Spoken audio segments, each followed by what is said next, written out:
All right, let's start this review out. Okay, the first section we did was called ratios and rates, and they are different. There's not that much differently. They're very similar, but their main difference is ratios. Compare things of the same units. So dollars to dollars, hours to hours, apples to apples, so on. Just things that are the same, you can use ratios. Rates compare values of different units.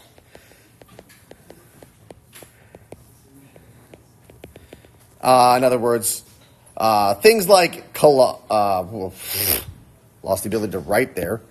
Like kilometers per hour, or like grams per centimeter cubed, like a density. Anything that's one thing and a different thing on the bottom, that's a rate. Unit rates have special. There is the bottom of 1. So they always have 1 on the bottom, so you just divide them out. Most problems have maybe some conversion of units. So you might need to turn minutes into hours, you might need to turn meters into kilometers, and so on. So some common are going to do that. So that's what we're going to do first. We have a 400-meter race, was completed in 43 seconds and change, but I'm just rounding it to 43. What was their average speed in kilometers per hour? So we first have to change the 400 meters into kilometers. How do I turn 400 meters into kilometers? Well, first we got to figure out how many meters are in a kilometer. 1,000. Because K, if you guys remember, the letter K means 1,000. Like if I said 10K, you know that's 10,000. So K means 1,000. Is a kilometer bigger or smaller? It's bigger. So what we have to do is we have to take it and divide it into its bigger part. So 400 divided by 1,000 will give me the 0.400 kilometers that this is. And probably the best way for you to get this the right way around is an intuition. In other words, if you do 400 meters of a run, is that more or less than a kilometer? Less. It's less. And so we know that the number has to be less than 1. And so if we multiplied by 1,000, we get 4,000, and it'd be like, no. So that would be bad. So the next one is we're going to turn 43 seconds into hours. So we're going to have to do, how many seconds are in an hour? 60. No. It's almost like that, but it's 60 seconds in a minute, and then 60 more minutes in an hour. So there's 2 levels between seconds and hours. So we're going to divide this by 60, then divide it by 60 again. Oops, I missed that. 60 again. So we got to go divided by 60 to get it into minutes, and then divided by 60 to get it into hours. Right? Is 43 seconds a lot of hours? No, it's a very little amount. So we're going to expect a very small decimal. So when we get our calculators out to start typing it in, we have to have a guess about where it's going to end up. That will help us a lot in this class. So 43 divided by 60 divided by 60, I get 0.01194. That's plenty. That's way too many numbers already. So now we can use these 2 numbers to do my division. 0.40 over 0.0119. That's plenty. And then I type this number to my calculator and I get my answer. Because this is my kilometers and this is my hours. So now overall, I go 0.4 divided by that, and I get 33? 33, and I guess I'm going to get 0.5 kilometers per hour. So that's how we can do this Conversions are going to be a big part of this first chapter, like just divisions, like how we do different division setups. All right, so we have a similar thing on here. We have which one is the best buy. So best buys are usually written as dollars per something. So we always have to write the fraction as dollars per something.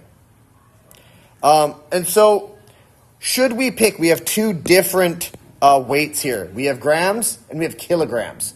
So which one do we want to work in? We can either work in grams or kilograms. It doesn't matter which one, as long as they're all the same.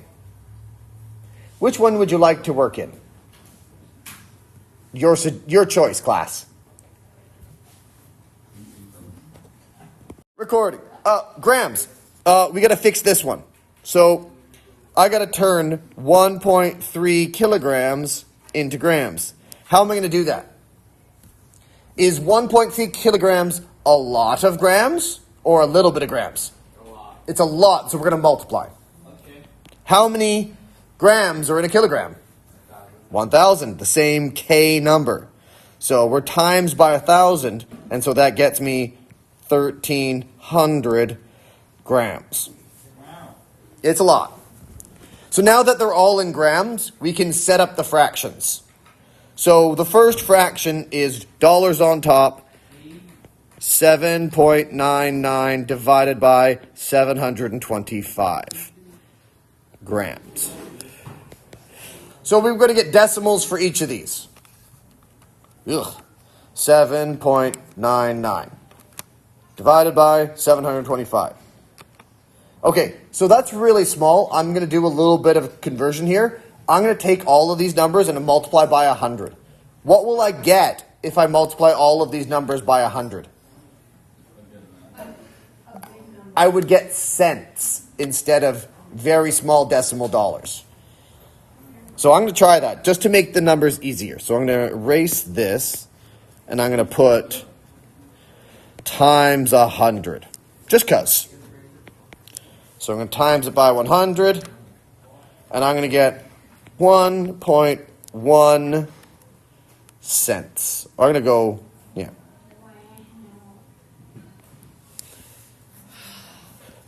Per gram. Cool. Next fraction. 8.98 over 1,300 times 100 equals 8.98 over 1,300 times 100, 0.69 cents per gram. And the last one, 499 over 330 times 100, 4.99 over 330 times 100, 1.5, 1 cents per gram. Cool. Which one of these would you like to buy? What? I think it's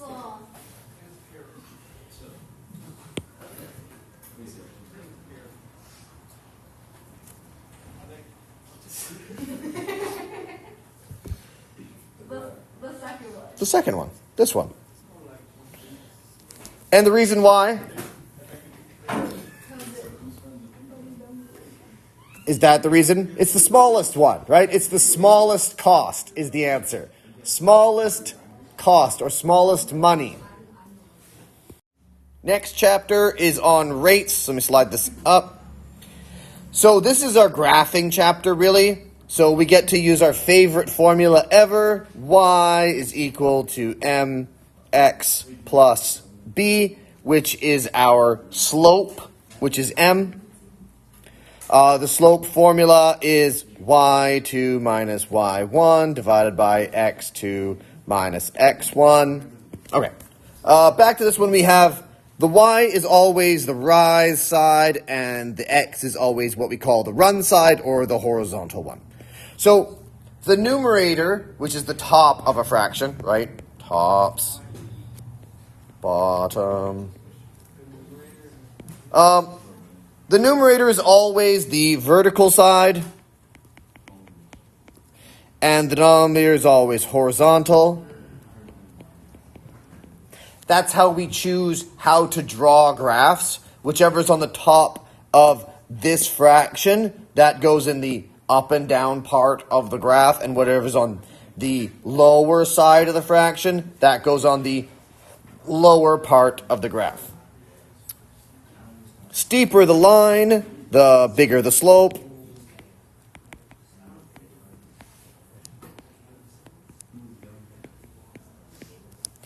And graphs are always drawn vertical per horizontal. So that's just how we say it. So if I say any rate with the word per in it, per means divide, or like a fraction line. So if it's kilometers per hour, that means kilometers divided by hours. That's what the per in that sentence means. Generally, money is always vertical, always on the y, and time is almost always on the x.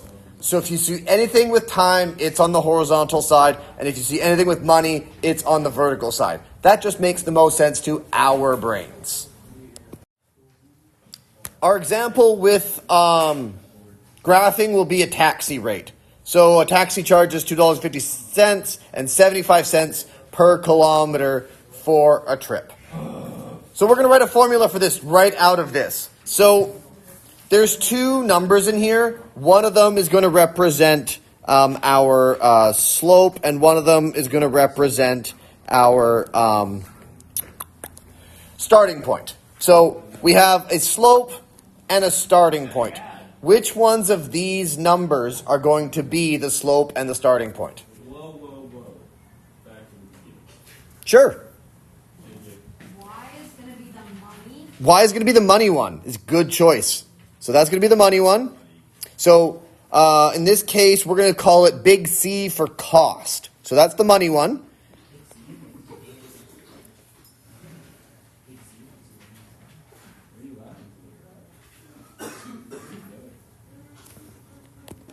The first number for the graph is the starting point. The starting point is point that we can use this graph for. We can know the starting point. The starting point is at the 0. Oops, I moved this. This is now here. 0. The 0 we can count up to the 250. That's our starting point. The starting point is going to be here at about 250 up on our cost ratio here.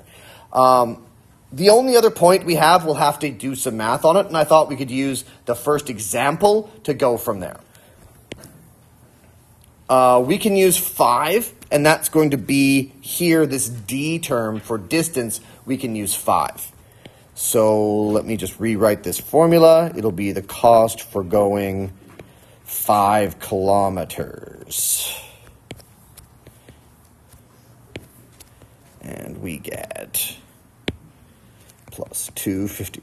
So to do the cost formulas tend to be easier than trying to find the distance ones, just because there's less math in it. This is just a calculator problem. We go 0.75 times 5 plus 250. I have to remember to put the dot there. I almost forgot.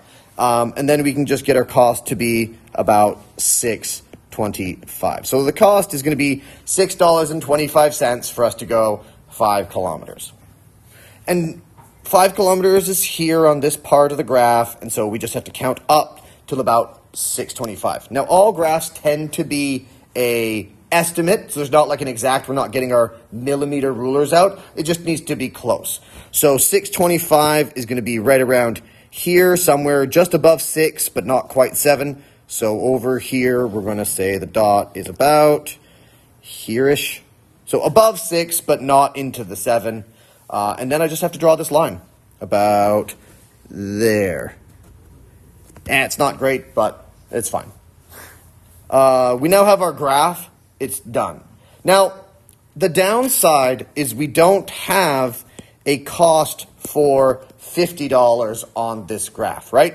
The cost only goes up as high as 10. So we can't use this graph to do the $50 part, so we have to do algebra to get our $50 part. So we're going to replace the cost here with $50. So the first number is going to be a 50, and the rest of the formula is this, 0.75 with a D term, and 2.50 is that term. Now we're just going to do all of our algebra solving from our opposite of order of operations. We have minus 250 from both sides, subtract 250 from both sides. And our next step after we rewrite this answer is 4750 and 0.75 distance. Now we're going to do a division step, and that's going to be divide by 0.75, divide by 0.75. We'll slide up here for division. I'm going to do that on my calculator. I got 47.5 over 0.75, 63 and a bit. So I'm going to get the distance to be 63.33, bunch of numbers. So it's going to be, the answer's probably just going to be 63 kilometers. There's no reason to have a whole bunch of extra numbers hanging out in there. And so we're just going to leave it at 63. We'll move on to the similar figures one. It's more the same as the ones we were doing most recently. Similar figures is all about having shapes that are the same, just one's bigger than the other. And so similar figures have corresponding angles that are equal to each other and corresponding angles in proportion. And I'm not going to say in proportion, I'm going to say in prop because I am lazy. We solve proportions by doing cross multiplying.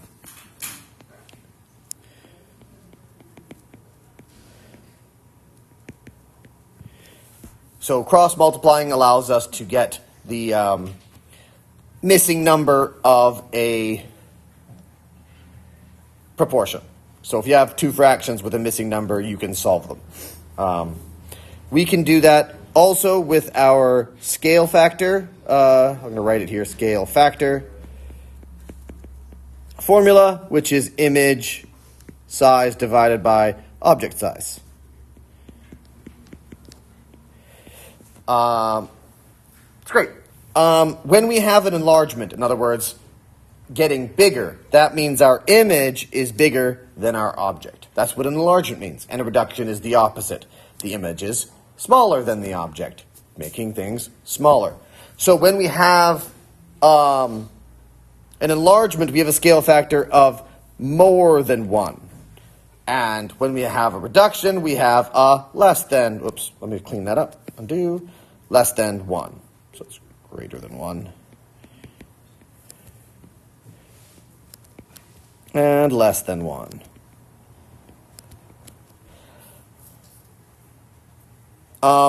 One of the biggest strategies is to, if we have a triangle within a triangle, which you saw on that examples page in your work, there was triangle within a triangle within a triangle. The best way to solve those is to redraw the triangle, like to show two separate triangles.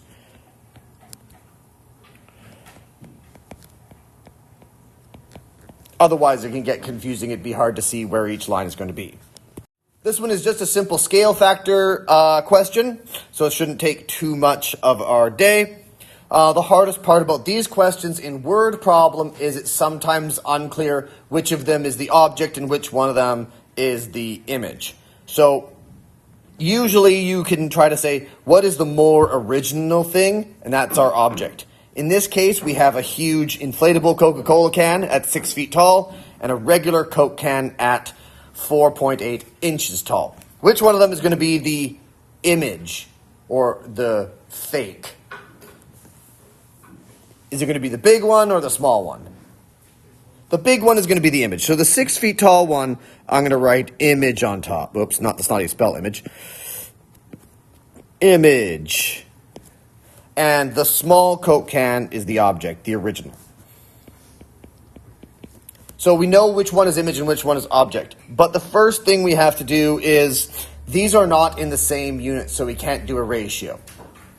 We got to figure out how to turn 6 feet into inches. How do I turn this?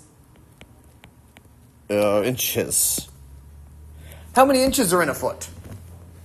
There's 12. And so we can do, is that 6 feet is going to be a lot of inches or a very little amount of inches? Lot of inches, so we multiply. So 6 times 12 will give me 72 inches. So 6 feet is 72 inches. And so now we have inches, and so we can do our scale factor. Our scale factor will be our image divided by our object. And so the image one is 72 inches, and the object one is 4.8. So now we have this as our fraction. We have 72 divided by 4.8. Let me just pull this up. 72 divided by 4.8 is 15. Okay. So 15 is my scale factor. Scale factors don't have units, kind of because these inches cancel out with those inches, and so your scale factor number is just a whole number with no units at all. So what we've learned what the scale factor means in more real terms is the fake Coke can, that's part of a sign, is 15 times bigger than a regular Coke can. That's what this scale factor means. Solving for x is a great thing. Basically, we have to undo our triangles. So this one is pretty tricky. It requires a little bit of fancy algebra, but I think it's pretty fun. So we're going to have 2 triangles here. So we're going to draw our 2 triangles. I'm going to draw one triangle that kind of looks like this.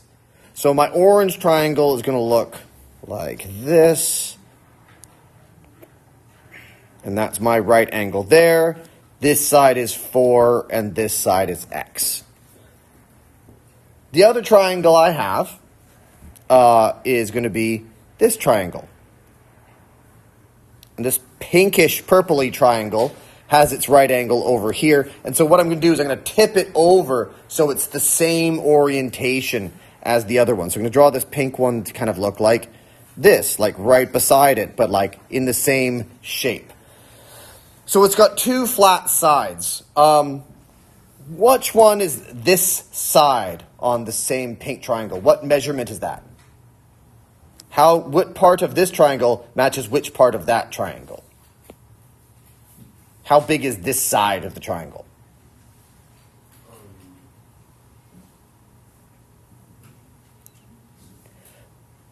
That's going to be this one, 6, the longer of the 2 triangles.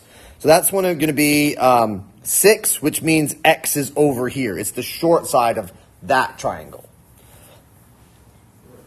So that's weird. Both of these have an x in them. But good news, what do we know about the side of the triangle that's labeled x? It's the same in both triangles. So whether it's over here or over here, depending on how well you draw it, they're the same length. So let's set up our proportion. Let's put 4 on top. What matches the 4 on the purple triangle? X does. And then x matches what side on the purple triangle? 6. Oops, undo. Had to get the eraser on. Okay, this is what I have to solve. It's kind of a weird looking fraction. How do I solve this thing? What kind of math do I do? Cross multiply. So when I cross multiply, I take these 2 things and multiply them together, and then I take these 2 things and multiply them together. So one side is going to be x squared, because 2 x's multiplied together gets me x squared. 4 times 6, that one's not bad, it's 24.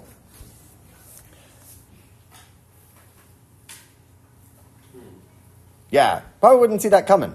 So we have The purple one turned into that one, and this one turned into this one, as far as the cross multiplying went. Now, how do I know what, I don't really care what x squared is, it's 24. What I want to care is how big a single x is. How do I undo a squared? Divide. It's not divide. Square root is the word of this one. I know it kind of looks like a division sign, like the old, like, long division symbol. So it's kind of like that one.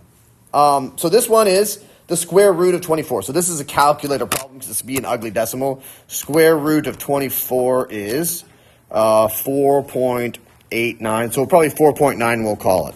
So this is x is equal to 4.9. And a bunch of other numbers. But yeah, roughly equal to 4.9. It's not exactly 4.9. It's close to 4.9. So we have a very similar one for this next one. We've got to figure out x and y. So we got to do two separate proportions, but we only need two separate triangles. So I'm going to highlight this one as my little orange triangle there, and I'm going to use this one as my purple triangle in this case. I'm going to spin them around so they match. So I'm going to draw this one nice and easy, kind of like this. I'm going to put all the same letters on it so it matches. And then I'm going to write the purple triangle kind of exactly the same shape, but bigger. Probably didn't need to be that bigger. It probably need to be less wobbly. And then we're going to try to match which side labels to what numbers. Okay, so which side matches this 3 side? Which of this shape matches this one? Which of these 3 numbers is the same matching side as the 3? 5. It's not going to be the 5 one. It's going to be the 6 one. And another way of figuring it out, if you look at this triangle here, which one of these is the longest side? The 3 is going to be the longest side of this triangle, right? And so the longest side of this triangle is 6. So that's going to match 6. What's the shortest side on the orange triangle? It's going to be x. So what's the shortest side on the purple triangle? 4. And so the only one left makes 5 over here. So that's another strategy to choose what side is which. This one is all spun around, like this triangle here is just twisted, like it's just turned over, but it's the same shape, it's just twisted around. There, now we can set up our 2 fractions. Oops, excuse me, let's slide that back where it belongs, like this. Okay, this time x and is going to match with 4, and we're going to pick the 2 sides that match, 3 and 6. Cross multiply, so that's 4 times 3 over 6, x is 2. This one's a little harder. Y matches the side of 5, and it's still going to be 3 over 6. We're going to do a cross multiply step, 5 times 3 divided by 6. Y is equal to 2.5. I didn't ask this question, but what's the scale factor of these 2 triangles? It's not part of the ones I wrote down, but it's just an easy question that you guys can probably do. 2. It's a very, very subtle one. The purple triangle is exactly twice as big as the orange triangle. So it's a 2 scale factor. All right. More recent one. Oh, I kind of put these together because they're kind of similar. Lessons 4 and 5 were pretty much the same, and so I kind of put them together. Basically, how do we deal with the different dimensions? If we have one dimension, perimeter is a single dimension, we basically have the same A to B ratio. It doesn't change. A to B didn't change. If we have an area measurement, remember area is a 2-dimensional area, so we have A squared and B squared. So when we have two dimensions to cover, we have an area, a surface area, any kind of area, we get a squared relationship between our scale factors. Volume is a 3D measurement. We have the whole space taken up by an object, and so it's related by the cube, or exponent 3 of both the sides. All right, so that's basically the meat of it. That's like the rule for these two sections, and then it's just a matter of like solving problems when we are presented with them. Do you guys remember the review lesson I gave you like on the first week of school? What does an isosceles triangle mean? What is special about an isosceles triangle rather than just like any old triangle? I did tell you, it was in the lesson. I know you probably don't remember, and it's not a super important part. So it means two the same. So in this case, I know that this side and this side are the same length. So that's what's up here. So let's say that this triangle has a length of 1, and this has a length of 1. Very exciting, right?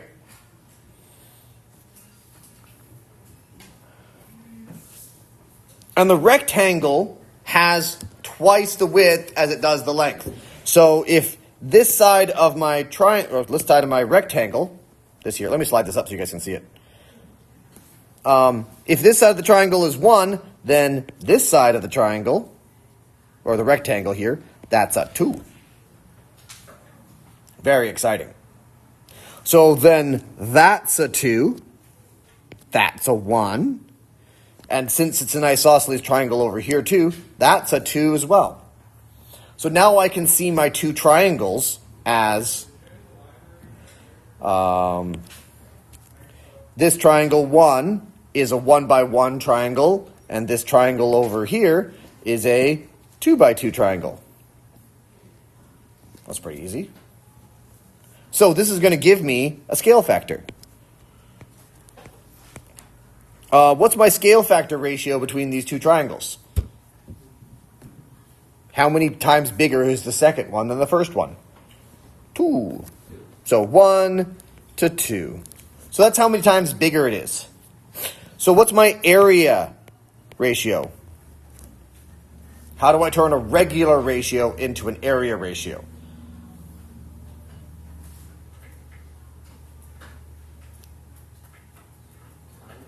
Square both. So we're going to take the square of both. So 1 squared and 2 squared. So that's 1 to 4. So we know the area of this triangle is 4 times bigger than the area of the smaller triangle.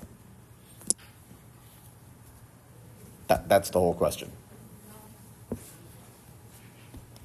Real quick, if the surface area of a sphere is quadrupled, how much bigger is the radius? So we'll take our area ratio and call it 1 to 4. Because quadrupled means 4 times bigger. So the area is 1 to 4. How do I turn it into a scale factor ratio? How do I go from area back to scale factor?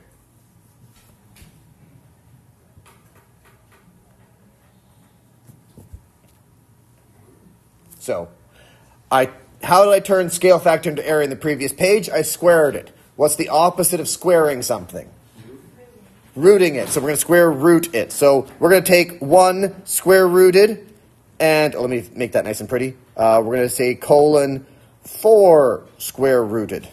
So this is, the scale factor is 1 colon 2. So one sphere's radius is twice as big as the other radius. So the other thing to remember in this kind of a question is that the area is a 2D problem and a radius is a 1D problem. And that's how we get to know which squared, cubed, or 1 it is.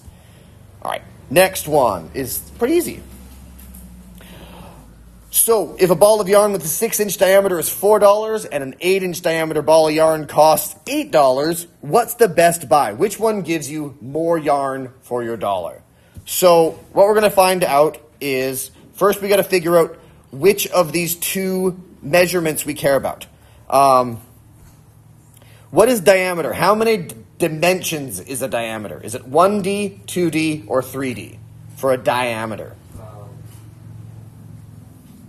It's a one-dimensional measurement. So, one dimension. And so, this is a regular scale factor. So, regular scale factor, 1D. Regular scale factor is 6 to 8, right? So, our relationship between those two is 6 to 8, which reduces to 3 out of 4. So, for scale factor, one ball of yarn is 3 to 4. That's how big they are. How do you determine how much yarn there is in a ball? What kind of measurement would you try to use? Would you use a one-dimensional, two-dimensional, or three-dimensional measurement for a ball of yarn? It's 3 because it goes all the way down. It's wrapped and wrapped and wrapped. The whole sphere is all yarn all the way down. So it's volume all the way down. So how do I turn this one into a volume ratio?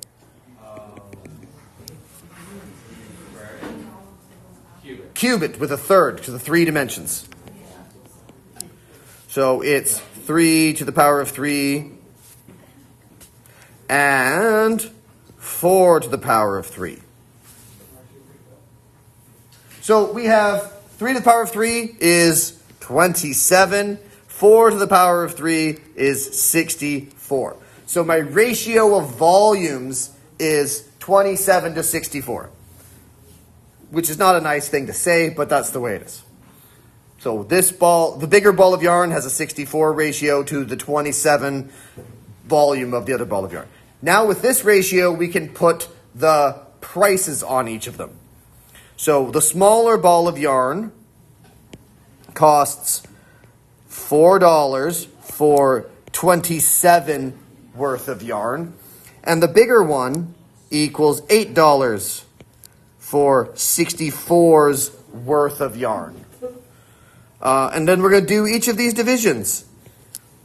I don't know what 4 over 27 is. 4 divided by 27 is 0.148. Close enough. And we'll do the other one here. 8 divided by 64 is 0.125. So which one should you buy? Do you want the bigger one or the smaller one in this case? This is your context clues. Do you want the smaller one or the bigger one? In this case, I want the smaller one. Why? Because it's the smaller dollar, right? The smaller number in this case means less money, right? That's what, because the dollars are on top of this fraction. So the smaller fraction means less money. So less money is good. So this is the better buy.